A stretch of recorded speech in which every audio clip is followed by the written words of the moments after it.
মাছ হোক বা মাংস প্রতিদিন একভাবে রান্না না করে একটুখানি যদি ভিন্নতাভাবে রান্না করা যায় ওই দিন মনে হয় ভাত একটু বেশি আর কি মজা লাগে খেতে, তাই না?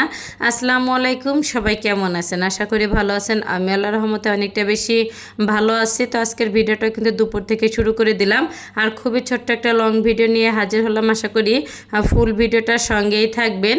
আর হচ্ছে আজকে রান্না করব পাঙ্গাস মাছ, ভুনা করব আর রান্না করব বেগুন আর পটল দিয়ে আর কি ভাজি করব। আর ওদিকে কিন্তু তেলটা গরম হয়ে গেলে বেগুন আর পটলটা সুন্দর করে ভাজতে দিয়ে দিলাম। আর এই ফাঁকে কিন্তু অফ ক্যামেরা তেলটা গরম হয়ে আসলে পেঁয়াজ তারপর আদা রসুন সুন্দর করে ভাজা হয়ে গেলে শুকনা যে মশলাগুলি প্রয়োজন এক এক করে দিয়ে দিলাম। আর সব সময় দেখা যাইতেছে মাছগুলি আর কি ভেজে রান্না করা হয় বেশি, কিন্তু যেদিন মাছটা আর কি আনা হয় টাটকা মাছটা আমি একটুখানি কাঁচায় রান্না করি, এতে করে না আমার কাছে খুবই ভালো লাগে খেতে।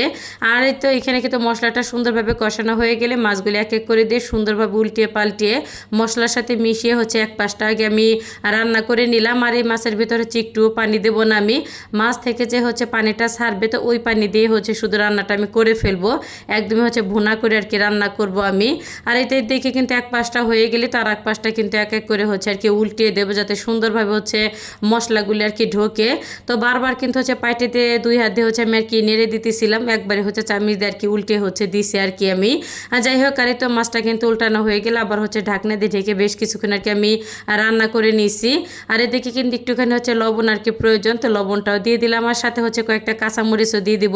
আর কাঁচামরিচ দিলে তো ঝালটাও ভালো লাগবে, আবার দেখা যাইতেছে যে ঘ্রাণটাও কিন্তু অনেক সুন্দর আর কি আসে। যাই হোক, তো আবারও কিন্তু ঢাকনা দিয়ে ঢেকে ওই চুলায় বসাই দিয়েছি। আর অফ ক্যামেরায় কিন্তু পুরা পটল আর বেগুনটা আর কি আমি ভেজে নিছি। তো বেগুন অল্প ছিল, আবার পটল অল্প ছিল, তো ভাবলাম দুইটা সহকারে ভেজে ফেলাই আমি। তো আর এইভাবে ভাজি করলে একটুখানি পেঁয়াজ মরিচ কিন্তু ভাজলে অন্যরকম একটা স্বাদ লাগে, তাই না? আর এতে দেখি কিন্তু মাছটা কিন্তু রান্না করা হয়ে গেছে, সুন্দরভাবে তেলটাও আর কি ছেড়ে দিছে। তো এখন চুলাটা আর কি আমি বন্ধ করে দেবো, কারণ মাছটা আর কি আমার রান্না করা হয়ে গেছে, একদমই ভুনা আর কি রান্না করা হয়েছে। আর এই ভুনা মাছ তো বরাবরই আমার হাজব্যান্ডটা অনেক অনেক বেশি আর কি পছন্দ করে। আর এই তো এখানে কিন্তু বেগুন আর পটলটা আর কি ভেজে আমি বাটিতে রেখে দিছি।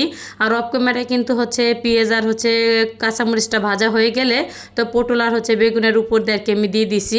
তো এইভাবে ভাজা পেঁয়াজ আর মরিচ তারপর ভাজা পটল বা বেগুন যেটা থাক না কেন এই দিয়ে কিন্তু ভাত মেখে খেতে অনেক অনেক বেশি মজা লাগে, তাই না? তো এই তো রান্নাবান্না শেষ হওয়ার পরে আর কি একটুখানি ছাদে গেলাম। তো স্কুলে আর কি যাওয়া হয় নাই, তো আমার বাসা থেকে 4 থেকে আর কি 5 মিনিট লাগে স্কুলে যাইতে। রাস্তাটাও পার হতে হয় না, এদিক দিয়ে অনেকটা আর কি সুবিধা, যাইতে মন না চাইলে মেয়েটাকে পাঠাই দেই। তো এই তো আমার মেয়েটা কিন্তু স্কুল থেকে আর কি আসতেছে, তো উপর থেকে ডাক দেওয়ার পরে আমার মেয়েটা আর কি অনেক অনেক বেশি খুশি হয়েছে। তো বেশ কয়েকটা ডাক দেওয়ার পরে আর কি শোনে না, পরে আর কি শুনতে পাইছে। তো একটুখানি আর কি টাটা দিয়ে দিলাম যে তাড়াতাড়ি আর কি বাসায় আসো।